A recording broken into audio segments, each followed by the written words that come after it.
முகம் சிதைந்து கொடூரமாக உயிரிழந்து கிடந்த பெண்ணை பார்த்து கதறிய உறவினர்கள். கணவனால் சித்திரவதை அனுபவித்த பெண் தென்னந்தோப்பிலிருந்து சடலமாக மீட்கப்பட்டது எப்படி? இளம் பெண்ணை கொலை செய்தது யார்? தோப்பில் நடந்தது என்ன?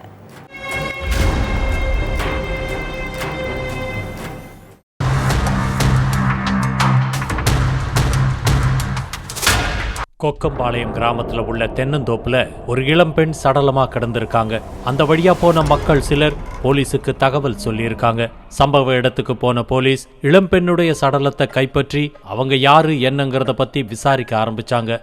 சுத்தி இருக்கிற போலீஸ் ஸ்டேஷன்கள்ல இளம்பெண் யாராச்சும் காணாம போயிட்டதா சொல்லி கம்ப்ளைண்ட் ஏதாவது வந்திருக்கான்னு போலீஸ் செக் பண்ணி பார்த்தாங்க. அதுல குண்டடம் போலீஸ் ஸ்டேஷன்ல 26 வயசு இளம்பெண் பூங்கொடி காணாம போனதா அவங்க பெற்றோர் கம்ப்ளைண்ட் கொடுத்த விஷயம் தெரிய வந்திருக்கு.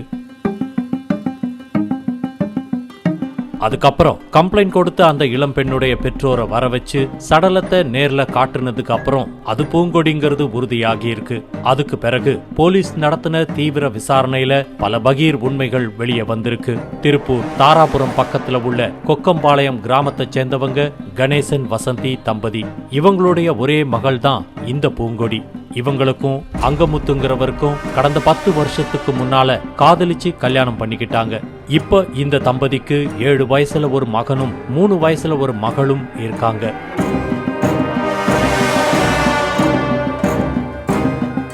ஒரே மகளுங்கிறதால பூங்கொடியோட பெற்றோரும் மகளுடைய காதலுக்கு எதிர்ப்பு தெரிவிக்காம மாப்பிள்ளை அங்கமுத்துவுக்கு பணம் மற்றும் நகைகளை வரதட்சணையா கொடுத்து கல்யாணம் பண்ணி வச்சிருக்காங்க. பெத்து வளர்த்த பொண்ணையும் கட்டி கொடுத்துட்டு இப்படி லட்சக்கணக்கில் வரதட்சணையும் கொடுத்திருக்காங்க பூங்கொடியோட பெற்றோர். இவ்வளவு பணம், நகை, சொத்து எல்லாத்தையும் வாங்கிக்கிட்ட அங்கமுத்து கல்யாணம் முடிஞ்ச சில வருஷங்கள் மட்டுமே மனைவி கூட சந்தோஷமா குடும்பம் நடத்தி இருக்காரு. ஆனா அதுக்கப்புறம் கணவன் மனைவிக்கு நடுவுல அடிக்கடி தகராறு ஏற்பட்டிருக்கு. இதுக்கு நடுவுல அங்கமுத்துவுக்கு பல்லடம் வருவாய்த்துறையில உள்ள ஒரு பொண்ணு கூட பழக்கம் ஏற்பட்டிருக்கு. இந்த பழக்கம் நாளடைவுல நெருக்கமாகி அது திருமணத்தையும் கடந்த உறவா மாறியிருக்கு. கடந்த 2 வருஷத்துக்கு மேல அந்த பெண் கூட அங்கமுத்து தகாத உறவுல இருந்துட்டு வந்ததா சொல்லப்படுது. கடந்த சில மாசங்களுக்கு முன்னாடி தன்னுடைய கணவர் அங்கமுத்து வேறொரு பொண்ணு கூட தகாத உறவு வச்சிருக்கிற விஷயம் மனைவி பூங்கொடிக்கு தெரிஞ்சிருக்கு. வெறும் சந்தேகத்தை வச்சு பேசினா தப்பாயிரும், கையும் களவுமா பிடிச்சாதான் பிரச்சனைக்கு ஒரு முடிவு கட்ட முடியும்னு நினைச்ச பூங்கொடி அங்கமுத்துவுக்கே தெரியாம அவருடைய போனை எடுத்து செக் பண்ணியிருக்காங்க.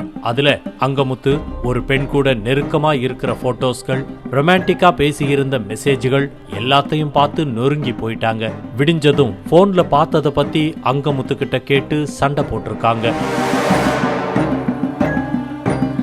இதோட இந்த திருட்டு வேலையை விட்டுட்டா நல்லது, இல்லனா குடும்பமே வீணாயிரும்னு அங்கமுத்துவ மனைவி கண்டிச்சிருக்காங்க. ஆனா அங்கமுத்துவோ எல்லா உண்மையும் அவளுக்கு தான் தெரிஞ்சிருச்சு, இனி என்ன பயம்னு அந்த பெண்ணோட பேச்சப்ல தான் இருந்திருக்காரு. வார்னிங் கொடுத்தும் திருந்தலையா, நமக்கு 2 குழந்தைங்க இருக்காங்க, அதை மறந்துட்டியான்னு கேட்டு சம்பவத்தன்னைக்கும் பூங்கொடி சண்டை போட்டிருக்காங்க. அதோட கணவன் கூட பேசுற பொண்ணையும் எச்சரிச்சிருக்காங்க. ஆனா அந்த பொண்ணு, உங்க கணவரை நீங்க தான் கண்டிக்கணுமே தவிர என்ன கண்டிக்கிறதுக்கு உங்களுக்கு எந்த ரைட்ஸும் இல்லைன்னு லா பாயிண்ட்ஸ் பேசியிருக்காங்க.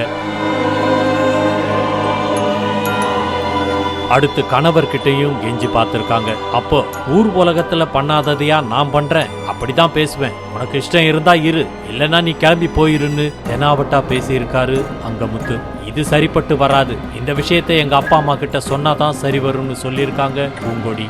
மாமனார் மாமியாருக்கு தெரிஞ்சா பெரிய பிரச்சனை பண்ணிடுவாங்களோன்னு பயந்த அங்கமுத்து மனைவி கிட்ட நடிக்க ஆரம்பிச்சிருக்கான். தகாத உறவை கைவிட்ட மாதிரி ஆக்ட் பண்ணவன் பூங்கொடிய கொலை பண்ணவும் திட்டம் போட்டிருக்கான்.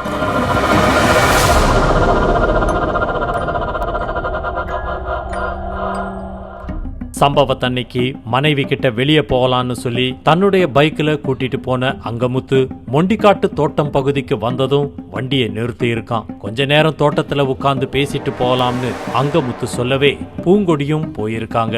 அங்க போனதும் கீழே கடந்த மரக்கட்டையை எடுத்து மனைவி தலையையும் முகத்தையும் செதைச்சி துடிக்க துடிக்க கொன்னிருக்கான். அதுக்கு பிறகு அந்த மரக்கட்டைய அங்க இருந்த கிணத்துக்குள்ள வீசிட்டு பைக்கை எடுத்துக்கிட்டு தப்பிச்சு போயிருக்கான். சடலம் மீட்கப்பட்ட இடத்துல இருந்த செல்போன் நம்பரை ட்ரேஸ் பண்ணி அங்கமுத்துவை பிடிச்சு விசாரிச்சதுலதான் இந்த கொலைக்கான காரணம் தெரிய வந்துச்சு. அடுத்து மனைவிய கொலை பண்ண அங்கமுத்துவை கைது பண்ணி விசாரணை நடத்திட்டு வர்றாங்க. ஒவ்வொரு குற்றங்களின் முடிவும் சட்டத்தின் கையில். விசாரணை தொடரும். பார்க்கலாம் அடுத்த நிகழ்த்தகவில்.